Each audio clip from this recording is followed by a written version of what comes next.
मैं आज जो कहानी सुनाने जा रही हूँ वो घटना 18 जून 2022 की रात से शुरू होती है।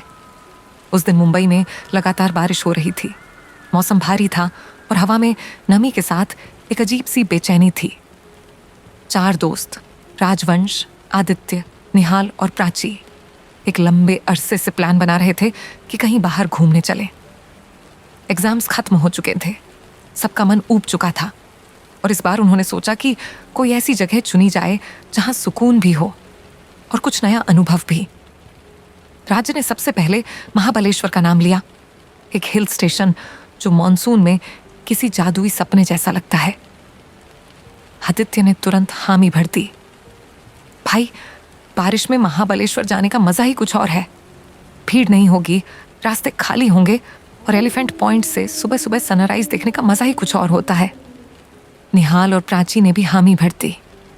तय हुआ कि रात को 11 बजे निकलेंगे ताकि सुबह तक वहां पहुंच सकें और भीड़ से पहले एलिफेंट पॉइंट पर पहुंच जाएं। 18 जून की रात ठीक 11:17 पर सब लोग निहाल के घर के नीचे इकट्ठा हुए। राज की कार तैयार खड़ी थी। बारिश हल्की हो चुकी थी, लेकिन आसमान में बिजली की चमक थी और बादल गरज रहे थे। सबका मूड जबरदस्त था। गाने चल रहे थे, कोई चिप्स खा रहा था, कोई विंडो से बाहर बारिश को निहार रहा था। मुंबई की सड़कें धीरे धीरे पीछे छूटती जा रही थीं और कार अब वाइल्ड घाट की ओर बढ़ रही थी। रात के करीब 1:50 पर जब गाड़ी जंगल के बीच से गुजर रही थी, आदित्य ने कहा, राज यार, रुकना, बहुत जरूरी है। राज ने कहा, अरे भाई, ये क्या जगह है रुकने की? एक तरफ गहरी खाई है और दूसरी तरफ घना जंगल। लेकिन आदित्य जिद पर अड़ा था। भाई, कंट्रोल नहीं हो रहा, प्लीज। आखिरकार राज ने हार मान ली और गाड़ी साइड में रोक दी। हेडलाइट्स ने सड़क के किनारे की काई लगी जमीन को उजागर किया। बारिश अब फिर से तेज हो चुकी थी। राज ने आदित्य को छाता दिया, लेकिन आदित्य ने जैसे कुछ सुना ही नहीं।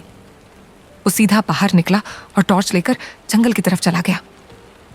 राज ने घड़ी देखी, 1:53, 2 मिनट, फिर 5 और अब पूरे 8 मिनट हो चुके थे। आदित्य अब भी वापस नहीं आया था। पहले तो सबने सोचा कि शायद लंबा हो गया, लेकिन फिर प्राची ने कहा, इतनी देर हो गई, कोई आवाज भी नहीं आ रही है, देख के आओ ना। राज ने खिड़की से देखा। आदित्य खड़ा था, लेकिन कुछ कर नहीं रहा था। बस एकदम सीधा, जैसे किसी अनदेखी चीज को घूर रहा हो। निहाल ने खिड़की से चिल्ला के कहा, भाई जल्दी आ, निकलना है। लेकिन आदित्य ने जवाब नहीं दिया। फिर उसने धीरे से गर्दन मोड़ी और बिना किसी को देखे बस इतना कहा, तुम लोग को उसकी आवाज सुनाई दे रही है क्या? राज ने चौंक कर पूछा, किसकी आवाज? आदित्य की सांसें तेज थीं। उसने कहा, वो औरत, वो चिल्ला रही है, कोई उसे मार रहा है, वो मदद मांग रही है, कह रही है, बचाओ मुझे, बचाओ। सब एक दूसरे की तरफ देखने लगे। जंगल में इस वक्त औरत की आवाज, इतनी रात को? अगले ही पल आदित्य ने टॉर्च जमीन पर गिराई और जंगल के अंदर भाग गया। बारिश अब और तेज हो चुकी थी। सब कुछ धुंधला और गूंजता हुआ लग रहा था। राज और निहाल ने तय किया कि अब और इंतजार नहीं किया जा सकता। उन्होंने प्राची से कहा कि वो गाड़ी में रहे और दोनों निकल पड़े आदित्य को ढूंढने। उन्होंने अपने फोन के फ्लैशलाइट ऑन किए और जंगल में आगे बढ़े। कुछ ही दूर जाने पर उन्हें एक खुला मैदान मिला, पूरी तरह गीली मिट्टी और लंबे लंबे घासों से भरा हुआ। लेकिन वहां आदित्य नहीं था। दूर एक और गहराई दिखाई दी, एक और घना जंगल। उससे एक अजीब सड़ी हुई मिट्टी और गीले पत्तों की गंध आ रही थी। उनके कदम धीरे धीरे उसी दिशा में बढ़ने लगे, लेकिन राज ने महसूस किया कि वहां कुछ अजीब है। टॉर्च की रोशनी बार बार झपक रही थी और निहाल के फोन का नेटवर्क अचानक चला गया। उन्होंने कई बार आदित्य को पुकारा, लेकिन कोई आवाज नहीं आई। जंगल की नमी, अंधेरा और हर ओर फैली सन्नाटा अब डर में बदल चुका था। इतने में राज का फोन वाइब्रेट हुआ। स्क्रीन पर लिखा था, प्राची कॉलिंग। उसने तुरंत कॉल रिसीव किया और प्राची की आवाज आई, कांपती हुई, राज जल्दी आओ, आदित्य गाड़ी में बैठा है। राज और निहाल एक दूसरे की ओर देखने लगे। वो तो जंगल के अंदर थे, आदित्य को ढूंढ रहे थे, फिर गाड़ी में कैसे? वो दोनों दौड़ते हुए वापस आए। जैसे ही गाड़ी के पास पहुंचे, देखा पिछली सीट पर आदित्य बैठा था, भीगा हुआ, चुपचाप, सिर झुकाए। प्राची साइड में सिमटी हुई थी। राज ने दरवाजा खोलते ही पूछा, तू गाड़ी में कैसे आया? हम तुझे जंगल में ढूंढ रहे थे। आदित्य ने सिर उठाया, उनकी तरफ देखा और ठहर ठहर कर बोला, मैं तो तुम्हारे पास से ही आया, तुम लोग शायद नोटिस नहीं कर पाए। फिर उसने प्राची की ओर इशारा किया। मैं इसके बगल में ही बैठा था ना। प्राची ने भी धीरे से सिर हिलाया, लेकिन उसकी आंखों में जो डर था वो सिर्फ बारिश या जंगल की वजह से नहीं था, कुछ और था, कुछ ऐसा जो उसने महसूस किया था लेकिन शब्द नहीं दे पा रही थी। राज की निगाहें लगातार आदित्य के चेहरे पर टिकी थीं। उसे समझ नहीं आ रहा था कि जो उनके सामने बैठा है वो वाकई उनका वही दोस्त है या कुछ और। आदित्य के कपड़े भीग चुके थे, लेकिन अजीब बात यह थी कि उसके जूते पर मिट्टी का कोई निशान नहीं था, जबकि जंगल की मिट्टी तो इतनी गीली थी कि जरा सा चलने से पैर उसमें धंस जाते। राज ने एक बार फिर से उससे पूछा, भाई सच बता, तू गाड़ी में कब और कैसे आया? आदित्य ने उसकी तरफ देखा। उसकी आंखें किसी गहरे ख्वाब से बाहर निकलने जैसी थीं, और फिर वो बोला, मुझे नहीं पता, बस मैं तुम्हारे नजदीक था, फिर अचानक से लगा कि मैं गाड़ी में हूं। उसके बाद उसने सिर घुमा लिया और खिड़की से बाहर देखना शुरू कर दिया। उसकी आवाज में कुछ था, कुछ अनजाना, जैसे किसी और की आवाज उसके गले से निकल रही हो। राज ने गाड़ी स्टार्ट की। अब समय हो चुका था 3:12। वो सब एलिफेंट पॉइंट की तरफ निकल पड़े। रास्ता सुनसान था, गाड़ी की हेडलाइट्स के अलावा कहीं कोई रोशनी नहीं थी। आदित्य अब भी शांत था, लेकिन उसकी सांसें अब भी तेज लग रही थीं, जैसे किसी चीज ने उसे जकड़ रखा हो। बाकी सभी लोग चुप थे, बस बारिश की आवाज और टायरों के नीचे से मिट्टी की घिसट सुनाई दे रही थी। सुबह करीब 5:10 वो एलिफेंट पॉइंट पहुंचे। मौसम ठंडा, हल्की धुंध और दूर कहीं से पक्षियों की धीमी आवाजें आ रही थीं। सब लोग उतरे, लेकिन अब उनके चेहरों पर वो मस्ती नहीं थी जो कुछ घंटे पहले थी। सबके दिमाग में बस एक ही सवाल था, आदित्य के साथ क्या हुआ, और वो जंगल में था या नहीं। सनराइज देखने के बाद वो लोग एक पास के होटल में पहुंचे और थोड़ी देर आराम किया। करीब 3 घंटे की नींद के बाद दोपहर में राज ने सबको उठाया और बोला, गाइस, महाबलेश्वर आए हैं और मैप्रो गार्डन नहीं गए तो क्या फायदा, चलो चलते हैं। प्राची और निहाल ने तो हाँ कह दिया, लेकिन आदित्य बस चुपचाप उठा और धीरे से सिर हिला दिया। रास्ते में राज ने अपनी रियर व्यू मिरर में देखा कि आदित्य लगातार बाहर की तरफ देख रहा है। उसकी आंखें जैसे किसी चीज को ढूंढ रही थीं। राज ने हल्के फुल्के अंदाज में पूछा, क्या हुआ भाई, कल रात की बात अब भी याद है क्या? भूल जाना, हम सब साथ हैं। आदित्य ने बस इतना कहा। भूलने की कोशिश कर रहा हूं, और फिर चुप हो गया। अब वो लोग मैप्रो गार्डन की तरफ जा रहे थे, लेकिन एक अजीब बात हुई। रास्ता जैसा भी हो, गाड़ी बार बार उसी एक सीनिक व्यू वाले पॉइंट के पास से गुजर रही थी। राज ने 3 बार गूगल मैप चेक किया, रूट ठीक था, लेकिन हर बार वही घुमावदार मोड़, वही खाई, वही चट्टान, वही सीनरी। और हर बार जब वो पॉइंट आता, रियर व्यू मिरर में आदित्य के चेहरे पर एक हल्की सी मुस्कान आ जाती। एक ऐसी मुस्कान जो डर पैदा करती है, सुकून नहीं। 3 बार रूट बदलने की कोशिश की गई, लेकिन जैसे ही वो मोड़ आता, मौसम और भारी हो जाता। अंधेरा अचानक बढ़ जाता, जैसे कोई उन्हें वापस खींच रहा हो। अब सबको समझ आ गया था कि कुछ गड़बड़ है। राज ने गाड़ी रोक दी और बोला, अब नहीं, अब हम कहीं नहीं जा रहे, ये जगह कुछ है यहाँ। तभी निहाल ने धीरे से कहा, शायद हम चकवा में फंस चुके हैं। प्राची ने पूछा, चकवा? निहाल बोला, हाँ, ये लोक कथा है। एक प्रेत आत्मा जिसे गिरा कहा जाता है, वो आपको गोल गोल घुमाता है, अपने ही एरिया में फंसा कर रखता है, जब तक या तो आप पागल ना हो जाएं या फिर उसके वश में ना आ जाएं। और अगर एक बार वश में आ गए तो फिर बाहर निकलना नामुमकिन होता है। इतना सुनते ही गाड़ी में एक सन्नाटा छा गया। बाहर हल्की बूंदाबांदी शुरू हो चुकी थी, लेकिन माहौल में जो भारीपन था वो किसी मौसम का हिस्सा नहीं था। राज ने गूगल मैप बंद कर दिया और कहा, अब हम सिर्फ लोगों से रास्ता पूछेंगे। वो गाड़ी घुमाता और किसी भी इंसान से रास्ता पूछता जिसे वो सड़क पर देखते। आखिरकार बार बार पूछने पर एक लोकल आदमी ने उन्हें सही मोड़ बताया और काफी घूमने के बाद वो लोग आखिरकार मैप्रो गार्डन पहुंच ही गए। अब शाम हो चुकी थी, 6:45। मैप्रो गार्डन पहुंचते ही आदित्य का बर्ताव एकदम बदल गया। वो फिर से वैसा हो गया जैसा मुंबई में था, मुस्कुराता हुआ, मजाक करता हुआ, सेल्फी लेता हुआ। लेकिन प्राची को अब भी कुछ ठीक नहीं लग रहा था। उसने धीरे से राज के कान में कहा, इसका बर्ताव, ये जो स्माइली फेस है, ये नकली लग रहा है। कल रात जो हुआ वो इसकी आंखों में अब भी है। राज ने हाँ में सिर हिलाया, लेकिन कुछ बोला नहीं। तभी उसका फोन बजा। 6:59 शाम। स्क्रीन पर लिखा था, महाराष्ट्र पुलिस। राज ने कॉल उठाया और दूसरी तरफ से आवाज आई, क्या आप राजवंश बोल रहे हैं? हमें महाबलेश्वर के इस हाईवे पर एक आदमी बेहोश मिला है। नाम बताया गया है आदित्य। क्या आप उसे जानते हैं?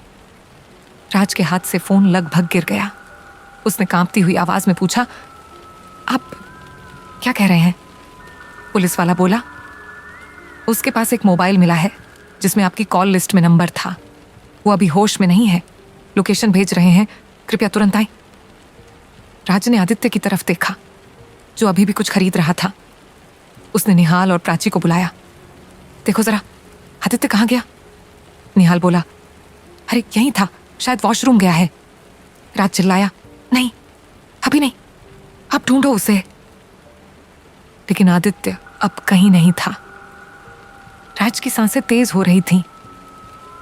उसे यकीन नहीं हो रहा था कि पुलिस का कॉल सच था या कोई भयानक मजाक। उसने दोबारा से कॉल बैक किया। वही इंस्पेक्टर, वही लोकेशन, और सबसे खौफनाक बात, पुलिस ने जिस जगह पर आदित्य को बेहोश पाया था वो वही लोकेशन थी जहां पहली रात आदित्य वॉशरूम के लिए गाड़ी से उतरा था। वही सुनसान मोड़, वही गीली मिट्टी वाला इलाका। वहीं से ये पूरी डरावनी कहानी शुरू हुई थी। राज, निहाल और प्राची अब किसी झंझट में नहीं थे। वो सीधे उस लोकेशन की तरफ भागे जो पुलिस ने भेजी थी। रात का वक्त था, 8:13। सड़कें अब भी सुनसान थीं। हल्की बारिश अब फिर से शुरू हो चुकी थी।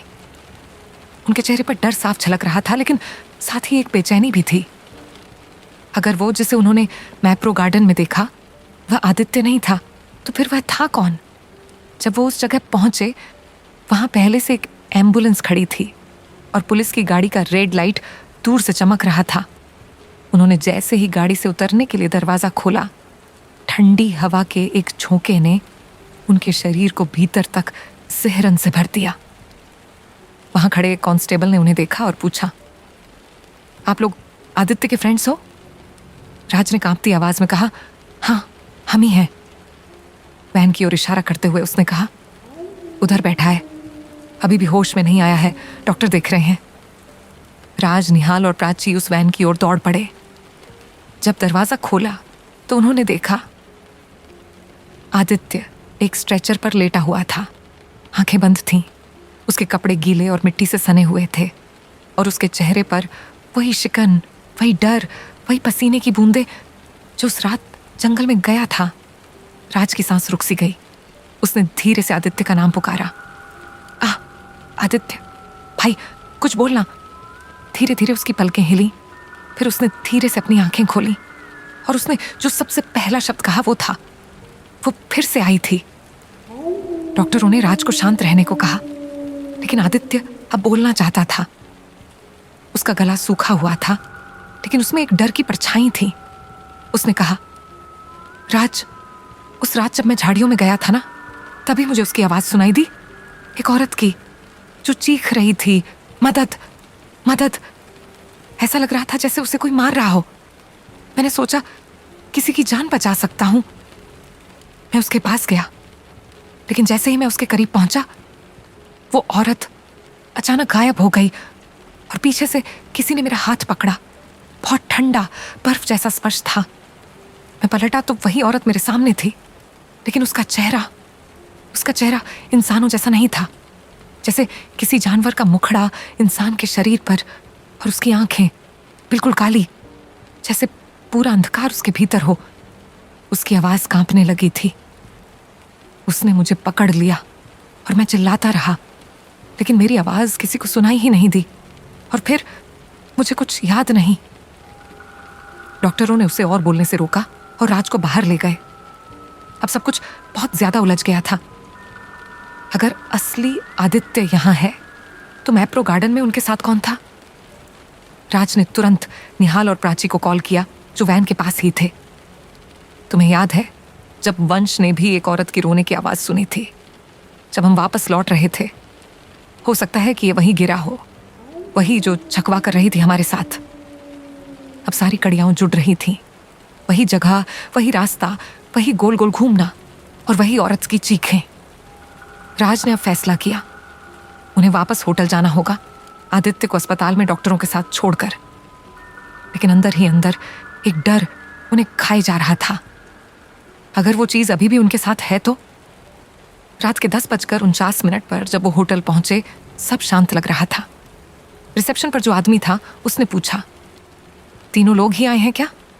आपका चौथा फ्रेंड, वो जो अभी ऊपर गया है, क्या आप में से कोई नहीं था उसके साथ? राज का चेहरा सफेद पड़ गया। कौन गया ऊपर? रिसेप्शनिस्ट बोला। जो वेट जैकेट में था, जो गीला था, वो लड़का अभी 10 मिनट पहले आया, सीधा ऊपर चला गया। राज, निहाल और प्राची एक दूसरे की ओर देखने लगे। आदित्य तो अस्पताल में है। अब वो सब बेतहाशा सीढ़ियां चढ़ने लगे। होटल की तीसरी मंजिल पर जब उन्होंने अपने कमरे का दरवाजा खोला, कमरा अंधेरे में डूबा था, लेकिन खिड़की के पास एक आकृति खड़ी थी। लंबा झुका हुआ शरीर, गीले कपड़े, और उसके पीछे से आती थी वही फुसफुसाहट, जैसे कोई अपने होंठ बहुत पास लाकर कान में कह रहा हो, तुमने मुझे अधूरा छोड़ा, अब तुम अधूरे रहोगे। अगले ही पल खिड़की जोर से बंद हुई और लाइटें झपकने लगी। मोबाइल फोन अचानक काम करना बंद कर गए। निहाल ने कमरे से भागने की कोशिश की, लेकिन दरवाजा अंदर से लॉक था। प्राची जोर जोर से भगवान का नाम लेने लगी, और राज अब भी उस आकृति की आंखों में देख रहा था, जो कि इंसान की आंखें नहीं थीं। तभी कमरे की घड़ी ने 12 बजे बजने का संकेत दिया और सब कुछ एकदम शांत हो गया। कुछ पल के लिए कमरे में ऐसी खामोशी छा गई जैसे किसी ने पूरे वक्त को रोक दिया हो। खिड़की के बाहर बारिश अब और ज्यादा तेज हो चुकी थी, और हर बूंद जैसे एक एक डरावने लम्हे को कमरे की दीवारों में चुभा रही थी। राज, निहाल और प्राची उस आकृति की तरफ पत्थर की तरह जमे खड़े थे। वो आकृति अब धीरे धीरे खिड़की से हटकर कमरे के भीतर आने लगी। उसके पैरों की कोई आवाज नहीं थी, बस उसकी भीगी हुई परछाई फर्श पर फैलती जा रही थी। राज की धड़कन अब नजरों से भी ज्यादा तेज सुनाई दे रही थी। उसने धीरे से फुसफुसाते हुए कहा, ये आदित्य तो नहीं हो सकता। पर जवाब किसी ने नहीं दिया। निहाल ने दरवाजा फिर से खोलने की कोशिश की, लेकिन जैसे दरवाजा अब लकड़ी का नहीं, पत्थर का हो गया हो। खिड़की, दीवारें, लाइट्स सब जैसे इसी अजनबी के आदेश पर चल रही थीं। वो आकृति अब कमरे के बीच में खड़ी थी। औरत की सूरत नहीं थी, न मर्द की। चेहरा ऐसा जैसे किसी ने 2 इंसानों की शक्लें मिलाकर एक अजीब विकृत मुखौटा बना दिया हो। उसकी आंखें अब भी काली थीं, लेकिन अब उनमें कोई गहराई नहीं बची थी। अब वो सिर्फ एक दरवाजा थी, एक और दुनिया की ओर। और फिर वो बोली। उसकी आवाज एक साथ हजारों फटी हुई सांसों जैसी थी। जिसे तुम साथ लाए, उसे तुमने पीछे छोड़ दिया, पर मैं अधूरी नहीं रहती। मैं फिर से आती हूं, और इस बार मैं खाली नहीं जाऊंगी। राज ने कांपते हुए पूछा, तू कौन है? उस आकृति ने गर्दन टेढ़ी की, जैसे किसी ने उसे तोड़ा हो, और फिर बुदबुदाई, मैं वही हूं जो रात की चीख बनकर आती हूं, जिसे हर जगह सुनते हो पर देख नहीं सकते। मैं गिरा हूं। ये नाम सुनते ही प्राची की आंखों से आंसू बहने लगे। उसने कांपती आवाज में कहा, मुझे मेरी मम्मी की बातें याद आ रही हैं। वो अक्सर कहा करती थी कि अगर किसी रात किसी सुनसान जगह पर कोई औरत रोते हुए दिखे तो कभी उसकी तरफ मत जाना, वो गिरा होती है। वो इंसान को उसकी यादों में कैद कर देती है जब तक वो पागल ना हो जाए। राज को उस वक्त आदित्य की बातें याद आईं। कैसे उसने कहा था कि वो उसी औरत से बार बार टकरा रहा था, गोल गोल घूमता रहा। वो गिरा ही थी जो उसे अपने घेरे में ले चुकी थी। उस आकृति ने अब हाथ बढ़ाया, लंबी टेढ़ी मेढ़ी उंगलियां जिनमें नाखून नहीं बल्कि किसी जानवर जैसे पंजे थे। उसने प्राची की तरफ इशारा किया। प्राची जोर से चीखी, नहीं प्लीज मुझे छोड़ दो। कमरे का बल्ब जोर से फटा और एक झटका सा आया। सब अंधेरे में डूब गया। राज ने खुप अंधेरे में प्राची की चीख सुनी और फिर कुछ नहीं। जब बिजली वापस आई, कमरे में सिर्फ राज और निहाल थे। प्राची गायब थी। कमरे के एक कोने में जमीन पर कीचड़ की कुछ लकीरें थीं, जैसे कोई कुछ घसीटते हुए ले गया हो, और दीवार पर लिखा था, अब तुम अधूरे रहोगे। राज और निहाल दोनों सुन्न हो चुके थे। निहाल अब बोलने की हालत में नहीं था। राज ने कमरे से भागने की कोशिश की और इस बार दरवाजा खुल गया। वो लोग दौड़ते हुए नीचे रिसेप्शन पर पहुंचे, लेकिन वहां कोई नहीं था। होटल का स्टाफ, बाकी गेस्ट्स सब गायब। चारों तरफ सिर्फ एक अजीब सी गंध फैली थी, जैसे पुराने सड़े हुए फूलों की और उस पर बारिश की नमी। राज ने अपनी कार की चाबी उठाई और निहाल को खींचकर कार में बैठाया। वो बिना पीछे देखे महाबलेश्वर से बाहर की तरफ गाड़ी चलाने लगे, पर गाड़ी सिर्फ आगे नहीं जा रही थी। एक बार फिर उन्हें वही सड़क नजर आई, वही सीनिक व्यू जहां से वो कई बार पहले भी गुजर चुके थे। राज ने गाड़ी रोक दी। अब वो समझ चुका था कि सिर्फ रास्ता नहीं था, ये एक फंदा था, एक ऐसा लूप जिसमें गिरा ने उन्हें फंसा रखा था। वो गाड़ी से उतरा और जोर से चिल्लाया, तू हमसे चाहती क्या है? हम तेरे क्या लगते हैं? लेकिन उस सुनसान जंगल में उसे कोई जवाब नहीं मिला। सिर्फ दूर से फिर वही आवाज गूंजी, जिसने देखा वो अधूरा रहा, अब तुम भी अधूरे रहोगे। निहाल अब भी कार में बैठा कांप रहा था, लेकिन तभी राज को लगा कोई उसके पीछे खड़ा है। उसने जैसे ही मुड़कर देखा, वही आकृति ठीक उसके पीछे। इस बार उसने कोई सवाल नहीं किया। उसने बस आंखें बंद की और तेज सांस ली, और फिर सवेरा हो गया। राज अब एक अस्पताल के कमरे में था। उसके चारों ओर डॉक्टर, नर्स और पुलिस थे। उसके सामने पुलिस अधिकारी ने पूछा, आपका नाम राज है ना? हम आपको 27 जून 2023 की रात महाबलेश्वर के पास एक पेड़ के नीचे बेहोश हालत में पाए। आपके साथ और कोई नहीं था, कार भी खाली थी। राज ने कांपती हुई आवाज में कहा, नहीं, मेरे साथ निहाल था, प्राची थी, आदित्य भी था, हम सब थे। पुलिस ने उसकी तरफ एक फाइल बढ़ाई जिसमें एक पुरानी न्यूज रिपोर्ट थी। 3 college students missing in Mahabaleshwar 2019, जिनके नाम थे निहाल, प्राची और आदित्य। राज की सांस रुक गई। वो नाम, वही चेहरे, पर तारीखें, ये कैसे हो सकता है? पुलिस ने पूछा, आपके साथ जो लोग थे उनके बारे में क्या जानते हैं? राज ने एक तक उस रिपोर्ट को देखा और बस इतना कहा, हम सब अधूरे रह गए। और यहीं पर वो कहानी खत्म नहीं होती, क्योंकि जब डॉक्टर राज का इलाज कर रहे थे, अस्पताल के बाहर एक औरत भीगी हुई साड़ी में खड़ी थी। उसके हाथ में एक छाता था और उसकी आंखें बिल्कुल काली थीं। वो धीरे से मुस्कुराई और फुसफुसाकर बोली, अब अगला कौन? वो औरत जो अस्पताल के बाहर खड़ी थी नजरों से ओझल हो गई थी, लेकिन उसकी मौजूदगी की ठंडक अस्पताल की दीवारों में समा चुकी थी। अगले ही दिन अस्पताल के सीटीवी में अजीब अजीब चीजें रिकॉर्ड होने लगीं। देर रात के वक्त कॉरिडोर में अपने आप लाइट्स जल बुझ जाती, किसी के पैरों की आहटें आती, लेकिन कोई दिखता नहीं। और राज का कमरा जहां उसे रखा गया था, वहां हर रात उसकी नींद टूटती एक ही खौफनाक आवाज से, किसी के रोने की। राज अब पूरी तरह से चुप हो गया था। डॉक्टरों ने उसे PTSD, post traumatic stress disorder बताया, लेकिन वो जानते नहीं थे कि राज जो देख चुका है वो कोई मेंटल ट्रॉमा नहीं, एक ऐसी हकीकत थी जिसे अब वो खुद भी समझने से डरने लगा था। उसके साथ जो हुआ था वो अब महज एक बीती घटना नहीं रही थी, वो अब उसके साथ जीने लगी थी। 4 दिन बाद राज को हॉस्पिटल से छुट्टी मिल गई। पुलिस ने उसे क्लीन चिट दी क्योंकि उसके खिलाफ कोई ठोस सबूत नहीं थे। लेकिन वो कभी भी ये साबित नहीं कर पाया कि वो अकेला नहीं गया था। उसके दोस्त भी थे, प्राची, आदित्य और निहाल।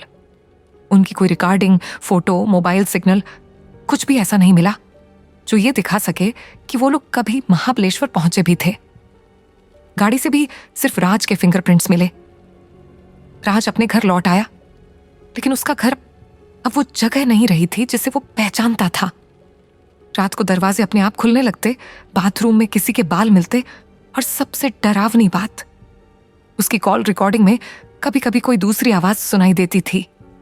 एक औरत की आवाज जो कहती थी, मैं अब भी तुम्हारे साथ हूं। 10 जुलाई 2023 को राज अचानक अपने अपार्टमेंट से गायब हो गया। दरवाजा अंदर से लॉक था। बाहर सीटीवी में बस इतना दिखा, सुबह 4:13 पर उसकी खिड़की के पास एक साया रुका और उसके 30 सेकंड बाद कमरे की लाइट बुझ गई।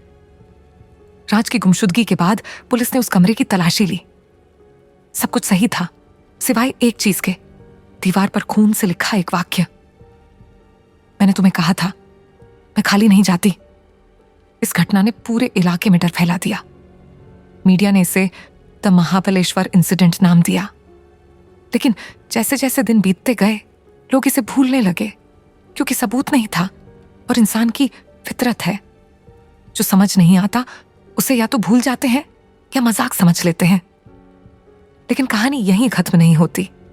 22 जुलाई 2023 को एक नया केस सामने आया। पुणे यूनिवर्सिटी के 3 छात्रों ने महाबलेश्वर ट्रिप की प्लानिंग की थी। बारिश का मौसम था और उन्होंने सोचा कि भीड़ भाड़ से दूर जाकर थोड़ा शांति से वक्त बिताया जाए। उनमें से एक लड़की का नाम था प्रिया चौहान। उन्होंने सोशल मीडिया पर जो तस्वीरें पोस्ट की, उसमें एक तस्वीर खास थी। एक धुंधली सी साया जो एक ऊंची चट्टान के किनारे खड़ी थी, बिल्कुल उसी जगह पर जहां राज और उसके दोस्त उस रात फोटो खींच रहे थे। उन तीनों में से 2 अब भी लापता हैं। एक, प्रिया, मानसिक संस्थान में भर्ती है। वो हर रात एक ही लाइन दोहराती है, गाड़ी रुको, मुझे भी जाना है। पुलिस अब इन मामलों को जोड़कर देख रही है, लेकिन जो नहीं देख पा रहे वो है गिरा। गिरा अब सिर्फ एक कहानी नहीं है, वो एक चेतावनी है, एक डर जो सिर्फ जंगलों में नहीं, अब शहरों की दीवारों में भी बस चुका है। अगर आप कभी ऐसे रास्ते से गुजरे जहां बारिश हो, जंगल हो और दूर से कोई औरत रोती हुई आवाज में कुछ कह रही हो, तो रुकिए मत, मुड़कर देखिए भी मत, क्योंकि वो आपको पुकार नहीं रही, वो आपको बुला रही है। और याद रखिए, अगर आपने एक बार उसकी तरफ कदम बढ़ा लिया तो वो आपको अपने घेरे में ले लेगी। चकवा शुरू हो जाएगा और फिर आप भी अधूरे रह जाएंगे। कहानी समाप्त। सुन रहे थे आप द हॉरर गाय पॉडकास्ट पर। मैं हूं मोनिका सोगम। अगली बार फिर मिलूंगी एक और डरावनी कहानी के साथ। लेकिन तब तक बारिश, अंधेरे और रोती हुई आवाजों से सावधान रहिए, क्योंकि कोई कहीं से आपको देख रहा है।